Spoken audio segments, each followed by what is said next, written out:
வணக்கம். 8 மணி செய்திகளுக்காக உங்களை வரவேற்பது நான் அனிதா. தமிழக விவசாயிகள் பிரச்சினை தொடர்பாக பிரதமர் மோடியை மக்களவை துணை சபாநாயகர் தம்பிதுரை நேரில் சந்தித்து மனு அளித்தார். டெல்லியில் 15வது நாளாக போராட்டத்தில் ஈடுபட்டு வரும் ஐயா கண்ணு தலைமையிலான விவசாயிகளுடன் பிரதமரை சந்தித்த மக்களவை துணை சபாநாயகர் தம்பிதுரை விவசாயிகள் பிரச்சினை தொடர்பான கோரிக்கை மனுவை அளித்தார்.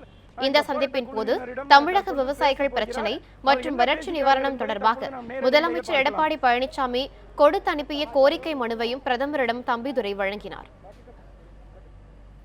இதனிடையே விவசாயிகள் பிரச்சினை தொடர்பாக குடியரசுத் தலைவர் பிரணப் முகர்ஜியை தமிழ் மாநில காங்கிரஸ் தலைவர் ஜி.கே. வாசன் சந்தித்து பேசினார். வறட்சி நிவாரணம், விவசாய கடன் தள்ளுபடி உள்ளிட்ட கோரிக்கைகள் அடங்கிய மனுவை பிரணாப்பிடம் ஜி.கே. வாசன் வழங்கினார். அப்போது விவசாய சங்க பிரதிநிதிகளும் உடன் இருந்தனர்.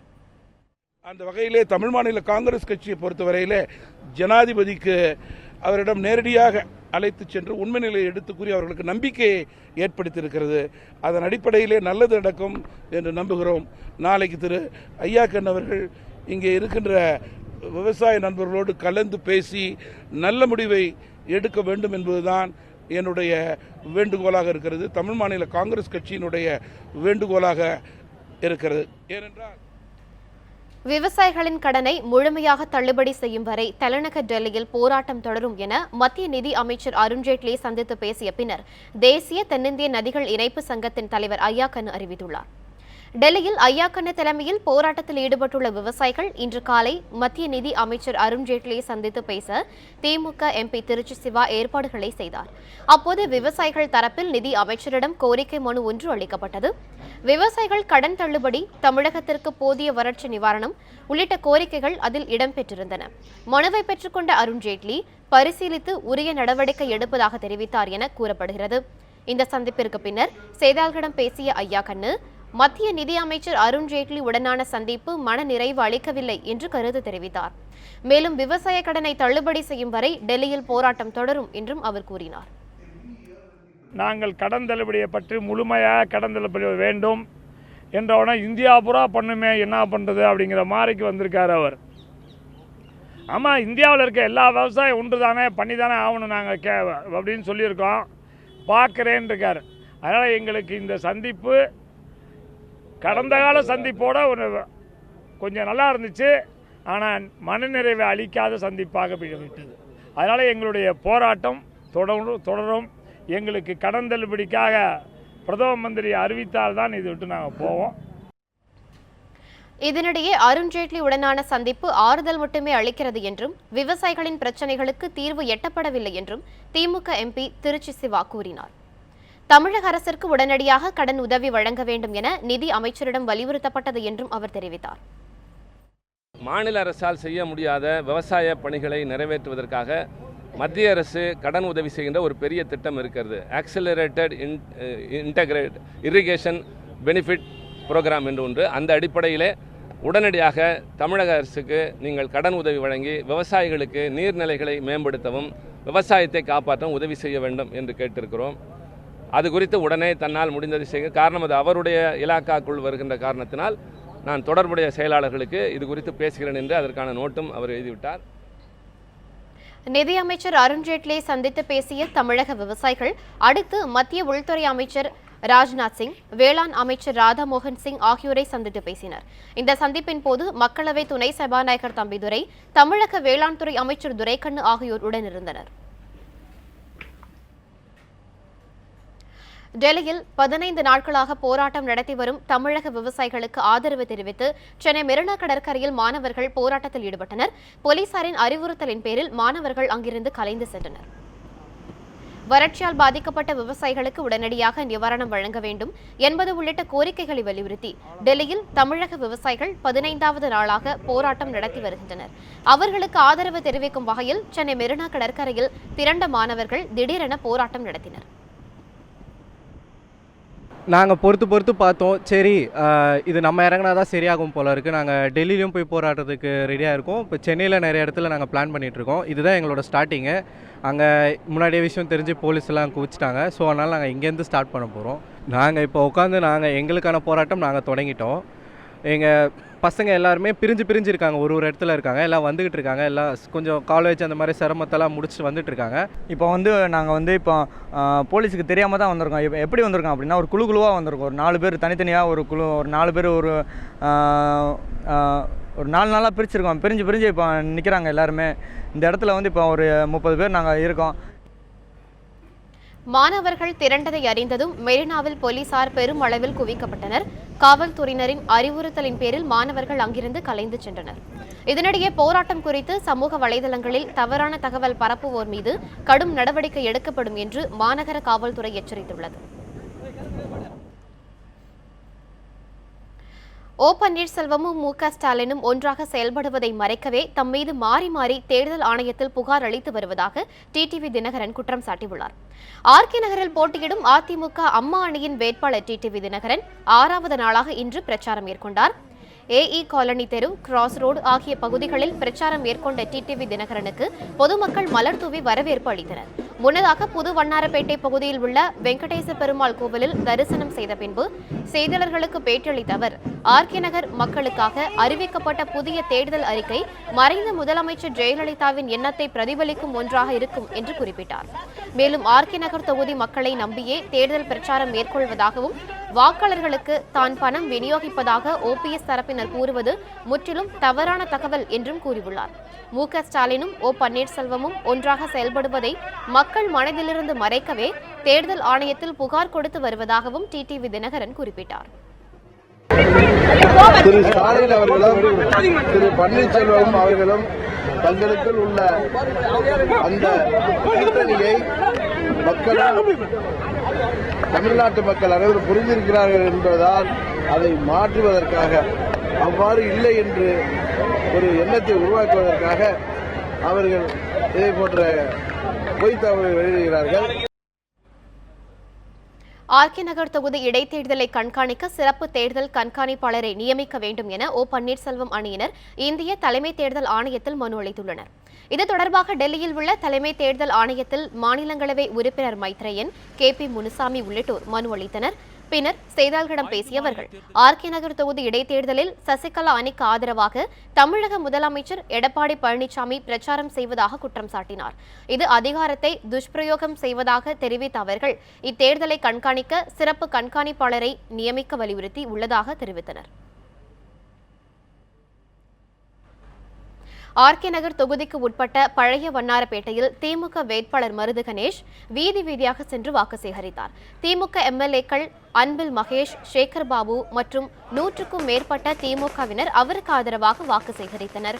வாக்கு சேகரிப்பின் இடையே செய்தியாளர்களிடம் பேசிய மருது கணேஷ், ஆர்கே நகர் தொகுதியில் போட்டியிடும் வெளியாட்கள்தான் தேர்தல் வாக்குறுதிகள் கொடுக்க வேண்டும் எனவும், இந்த தொகுதியிலேயே வாழ்ந்த தனக்கு மக்கள் பிரச்சனைகள் அனைத்தும் நன்கு தெரியும் என்றும் அவற்றை தீர்க்க நடவடிக்கை எடுப்பேன் என்றும் தெரிவித்தார். விளைநிலங்களை பத்திரப்பதிவு செய்ய தடை விதித்த வழக்கில் தடையை தளர்த்தி உயர்நீதிமன்றம் உத்தரவிட்டுள்ளது. 2016ஆம் ஆண்டு அக்டோபர் 20ஆம் தேதிக்கு முன்பு வாங்கிய நிலத்தை பத்திரப்பதிவு செய்ய உயர்நீதிமன்றம் அனுமதி அளித்துள்ளது. மேலும் விளைநிலங்களை வரைமுறைப்படுத்த 1 வாரத்திற்குள் நடவடிக்கை எடுக்க வேண்டும் என்றும் தலைமை நீதிபதி அறிவுறுத்தியுள்ளார். அங்கீகாரம் இல்லாத மனைகளை ஏற்கனவே பத்திரப்பதிவு செய்திருந்தால் அவற்றை மீண்டும் பதிவு செய்யலாம் என்றும் தெரிவித்த நீதிபதி வழக்கை ஏப்ரல் 11ஆம் தேதிக்கு ஒத்திவைத்து உத்தரவிட்டார். விளைநிலங்களை வீட்டு மனைகளாக மாற்றி பத்திரப்பதிவு செய்ய சென்னை உயர்நீதிமன்றம் தடை விதித்த வழக்கு கடந்து வந்த பாதையை தற்போது பார்க்கலாம்.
தாமிரபரணியில் நீர் எடுக்க கோக் பெப்சி நிறுவனங்களிடம் நெல்லை மாவட்ட ஆட்சியர் பணம் பெற்றாரா என தமிழக மக்கள் முன்னேற்றக் கழகத்தின் தலைவர் ஜான் பாண்டியன் கேள்வி எழுப்பியிருக்கிறார்.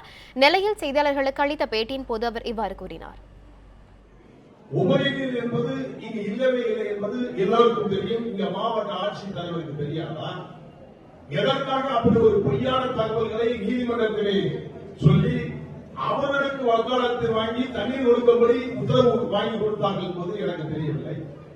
அவர்கள் ஏன் அப்படி சொன்னார்கள் என்று சொன்னால் பெரிய பணப்பழக்கம் கொடுத்திருப்பார்கள் என்றுதான் நான் நம்புகிறேன். அதன் அடிப்படையில் தான் தீர்ப்பு வழங்குவதற்கு இங்கே மாவட்ட ஆட்சியர் அவர்கள் உறுதுணையாக இருக்கின்றார். ஹைட்ரோ கார்பன் திட்டத்தை ஒரு சிலர் எதிர்ப்பதால் ஒட்டுமொத்த தமிழகமே எதிர்ப்பதாக கருதக்கூடாது என பாஜகவின் தமிழக பொறுப்பாளர் முரளிதர ராவ் தெரிவித்துள்ளார். சென்னை தண்டையார்பேட்டையில் உள்ள பாஜக தேர்தல் அலுவலகத்தில் செய்தியாளர்களை சந்தித்த முரளிதர ராவ் அதிக பணம் கொடுத்து வாக்குகளை வாங்குவது ஆர்கே நகரில் நடந்து வருகிறது என்றும் பணப்பட்டுவாடாவை தடுக்க பாஜக சார்பில் புகார் அளிக்கப்பட்டுள்ளது என்றும் தெரிவித்தார். கடந்த 3 ஆண்டுகளாக மோடி அரசு தமிழக மக்களின் நலனில் தீவிர அக்கறை கொண்டுள்ளதாக தெரிவித்த முரளிதர ராவ் பாஜக ஆளும் மாநிலங்களில் விவசாயிகளுக்கு எந்த பிரச்சனையும் இல்லை என்றார். மாநில அரசின் ஒப்புதல் இல்லாமல் ஹைட்ரோ கார்பன் திட்டத்தை மத்திய அரசு செயல்படுத்தாது எனவும் முரளிதர ராவ் தெரிவித்தார். Some people protesting does not make up the Tamil Nadu is protesting. First we have to understand. Kudankulam protest was there. Everybody was saying something. Then when the power came, people are saying that entire power must come to Tamil Nadu. So you have to understand, BJP party and national level central government, though it has signed any agreement, because agreement is ongoing process, without the consent and participation and of the state government, without taking the state government on board, nothing will be implemented. Tiruvannamalai கிரிவல பாதை விரிவாக்க பணிக்காக மரங்கள் வெட்டுவது தொடர்பான வழக்கின் தீர்ப்பை தேதி குறிப்பிடாமல் தென்மண்டல பசுமை தீர்ப்பாயம் ஒத்திவைத்தது. திருவண்ணாமலை கிரிவல பாதையில் பக்தர்கள் நெரிசலின்றி செல்வதற்காக கிரிவல பாதையை விரிவாக்கம் செய்ய கடந்த 2015ஆம் ஆண்டு தமிழக அரசு அறிவிப்பு வெளியிட்டது. இப்பணிக்காக திருவண்ணாமலை கிரிவல பாதையில் கடந்த 2016ஆம் ஆண்டு மரங்கள் வெட்டப்பட்டு அழிக்கப்படுவதை தாமாக முன்வந்து தென்மண்டல பசுமை தீர்ப்பாயம் வழக்கு பதிவு செய்தது. மேலும் மரங்கள் வெட்டப்படுவதை எதிர்த்து பலர் வழக்கு தொடுத்தனர். பின்னர் விரிவாக்க பணி தொடர்பாக ஓய்வு பெற்ற நீதிபதி சம்பத்குமார், வனத்துறை அதிகாரி சேகர் அடங்கிய குழு ஆய்வறிக்கையை சமர்ப்பித்தது. ஆய்வறிக்கையில் விரிவாக்க பணிகளை மேற்கொள்ள பரிந்துரைக்கப்பட்டது. இந்நிலையில் தென்மண்டல பசுமை தீர்ப்பாயத்தில் பரிந்துரைகள் தொடர்பாகவும் வழக்கு தொடர்ந்தவர்கள் தரப்பிலும் வாதம் நடந்தது. இருதரப்பு வாதங்களையும் கேட்ட தீர்ப்பாய நீதிபதி ஜோதிமணி வழக்கை தேதி குறிப்பிடாமல் ஒத்திவைத்தார். கோவை மண்டலத்தில் பேருந்துகளில் முதலுதவி பெட்டிகள் வாங்குவதில் சுமார் 67 லட்சம் ரூபாய் அளவிற்கு ஊழல் நடைபெற்றிருக்கலாம் என்ற சந்தேகம் எழுந்துள்ளதாக ஆர்டிஐ ஆர்வலர் டேனியல் என்பவர் தெரிவித்துள்ளார். கோவை மண்டலத்தில் பேருந்துகளில் செய்யப்பட்ட பராமரிப்பு செலவு குறித்து டேனியல் என்பவர் தகவல் அறியும் உரிமை சட்டத்தின் கீழ் தகவல் கூறியுள்ளார். இதன்படி கடந்த 2011ஆம் ஆண்டு முதல் 67,54,000 ரூபாய்க்கு 4,658 முதலுதவி பெட்டிகள் வாங்கப்பட்டுள்ளதாக தகவல் தெரிவிக்கப்பட்டுள்ளதாகவும், ஆனால் பெரும்பாலான பேருந்துகளில் முதலுதவி பெட்டியே இல்லை என்றும் தெரிவித்துள்ளார். மேலும் 38,39 லட்சம் ரூபாய்க்கு புதிய டயர்கள் வாங்கப்பட்டுள்ளதாகவும் தெரிவிக்கப்பட்டுள்ளதாகவும், ஆனால் பெரும்பாலான பேருந்துகளில் ரீபில்ட் செய்யப்பட்ட டயர்களே பொருத்தப்பட்டுள்ளதாகவும் டேனியல் தெரிவித்துள்ளார். மேலும் இந்த செலவினங்கள் குறித்து வகைப்படுத்தப்பட்ட தகவல்கள் அளிக்கப்படவில்லை என்பதால் இவற்றில் மிகப்பெரிய ஊழல் நடைபெற்றிருக்கலாம் என்ற சந்தேகம் எழுந்துள்ளதாகவும் ஆர்டிஐ ஆர்வலர் டேனியல் தெரிவித்துள்ளார். இத்துடன் 8 மணி செய்திகள் நிறைவுற்றன. தொடர்ந்து இணைந்திருங்கள் நியூஸ் 7 தமிழோடு.